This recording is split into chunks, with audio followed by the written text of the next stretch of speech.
Pelonggaran syarat penerbangan membuat pariwisata di Bali mulai membaik dan berdampak positif pada pertumbuhan ekonomi daerah. Komisi 11 DPR RI optimis hingga kuartal 4 tahun ini pertumbuhan ekonomi Bali bisa tumbuh hingga 4,6%.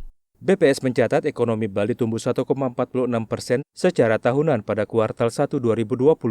Angka ini lebih tinggi dari periode sebelumnya. Saat kunjungan kerja reses ke Gianyar, Bali, anggota Komisi 11 DPR RI Eriko Sutarduga mengungkapkan, pemerintah, masyarakat, dan seluruh stakeholder harus melepaskan ketergantungan perekonomian Bali pada sektor pariwisata. Diversifikasi sektor sangat diperlukan untuk menciptakan ketahanan ekonomi Bali.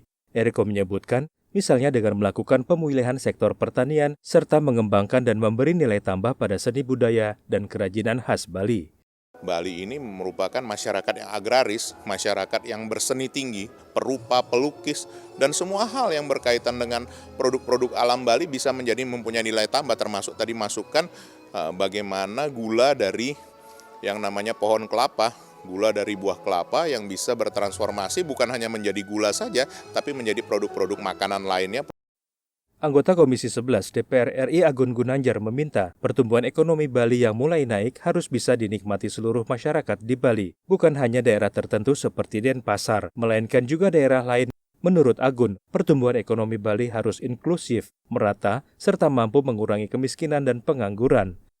Sinergitas kolaborasi antar kabupaten harus dilakukan, jasa-jasa, komoditas-komoditas antara wilayah antara yang satu dengan yang itu harus bersinergi.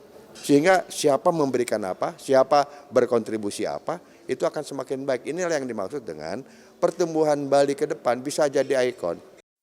Dari Bali, Teresia Butar-Butar, TVR Parlemen melaporkan.